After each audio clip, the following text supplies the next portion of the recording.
Arctic ocean, যাকে বাংলায় বলা হয় উত্তর মহাসাগর বা সুমেরু মহাসাগর, একসময় বছরের বেশিরভাগ টাইম এখানে জল বরফে পরিণত হয়ে থাকতো, ফলে মেরিটাইম ট্রান্সপোর্টেশন ছিল অসম্ভব। কিন্তু বর্তমানে গ্লোবাল ওয়ার্মিংয়ের কারণে এখানে বরফ গলতে শুরু করেছে। সবচেয়ে আশ্চর্যকর ব্যাপার ছিল 2017 সালে রাশিয়ার এক মার্চেন্ট শিপ আইস ব্রেকারের সাহায্য ছাড়াই আর্কটিক ওশান পুরো যাত্রা করেছিল। এরপর থেকেই আর্কটিক ওশান রিজিয়নে থাকা দেশগুলি যেমন Sweden, Russia, USA, Canada, Denmark, Norway, Finland এবং আইসল্যান্ড আর্কটিক ওশান রিজিয়নে মেরিটাইম বিজনেসের পথ খুঁজতে শুরু করেছে। Rapid ice melting in Arctic Ocean. নাসার রিপোর্ট অনুযায়ী প্রত্যেক ডিকেটে আর্কটিক ওশানের বরফ 13% গলতে থাকে। বছরে 252 গিগাটন বরফ গলে জলে পরিণত হচ্ছে এই মহাসাগরে। এর জন্যই আর্কটিক সাগরে মেরিটাইম বিজনেস বাড়ছে, যে কারণে 2011 থেকে 2022 পর্যন্ত 72% মেরিটাইম বিজনেস বৃদ্ধি পেয়েছে আর্কটিক ওশানে। A much shorter time to connect Europe and Asia.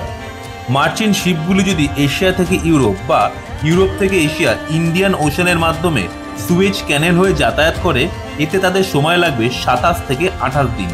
যদি মার্চেন্ট শিপগুলি আর্কটিক ওশান হয়ে মেরিটাইম ট্রেড করে, তাহলে তাদের সময় লাগবে 4 থেকে 5 দিন।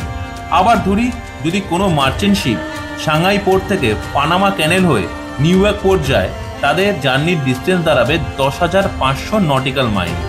সেম জার্নি যদি আর্কটিক ওশান হয়ে করে, তাহলে তাদের জার্নির ডিস্টেন্স দাঁড়াবে 8,600 nautical mile. Same Yokohama port থেকে পানামা ক্যানেল হয়ে নিউ ইয়র্ক পোর্ট যেতে সময় লাগবে 25 দিন, আর জার্নির ডিস্টেন্স দাঁড়াবে 9,720 নটিক্যাল মাইলস। যদি এই সেম জার্নি তারা আর্কটিক ওশান হয়ে নর্থ ওয়েস্ট সি রুটের মাধ্যমে করে, তাহলে তাদের সময় লাগবে 21 দিন এবং ডিস্টেন্স লাগবে 7,480 nautical miles. Saving $1 billion. Merchant শিপগুলি এশিয়া থেকে ইউরোপ যেতে ইন্ডিয়ান ওশান অথবা প্যাসিফিক ওশান দিয়ে যাত্রা করার জন্য সময় লাগছে 25 থেকে 28 দিন, কিন্তু আর্কটিক ওশান হয়ে যাত্রা করলে তাদের লাগবে 4 থেকে 5 দিন। প্যাসিফিক ওশান বা ইন্ডিয়ান ওশান হয়ে যাত্রা করার জন্য তাদের বছরে জ্বালানির খরচা দ্বিগুণ বাড়ছে, যা 2100 সালের মধ্যে দাঁড়াবে কয়েক হাজার ট্রিলিয়ন ডলারে। আর্কটিক ওশান দিয়ে মেরিটাইম ট্রান্সপোর্টেশনের জন্য তাদের $1,000 বিলিয়ন সেভ হবে। Maritime terrorism in Indo Pacific ocean. Israel এবং প্যালেস্টাইন যুদ্ধের কারণে বর্তমান দিনে মেরিটাইম টেরোরিজম দিন দিন বেড়েই চলেছে। ইন্ডিয়ান ওশানের সামনে অবস্থিত লোহিত সাগর বা রেড সি অঞ্চলে। রেড সির সামনে রয়েছে বাব আল মান্ডাব প্রণালী। এই প্রণালীর মধ্যে সুয়েজ ক্যানেল হয়ে মার্চেন্ট শিপগুলি ইউরোপ ও এশিয়ার মধ্যে প্রবেশ করে। এই অঞ্চলে হুইথি রিবেলসরা ড্রোন হামলার ফলে একের পর এক অয়েল ট্যাঙ্কার বা পণ্যবাহী জাহাজ ধ্বংস করে দিচ্ছে, যার জন্য মেরিটাইম ট্রান্সপোর্টেশন ছাড়াও শিপিং কোম্পানিগুলির কয়েক হাজার $1 বিলিয়ন ক্ষতির সম্মুখীন হতে হচ্ছে। এর জন্য বড় বড় শিপিং কোম্পানিগুলি যেমন মার্কস বা Hapag Lloyd Indo Pacific sea route ছেড়ে African port Cape of Good Hope হয়ে যাওয়ার সিদ্ধান্ত নিয়েছে।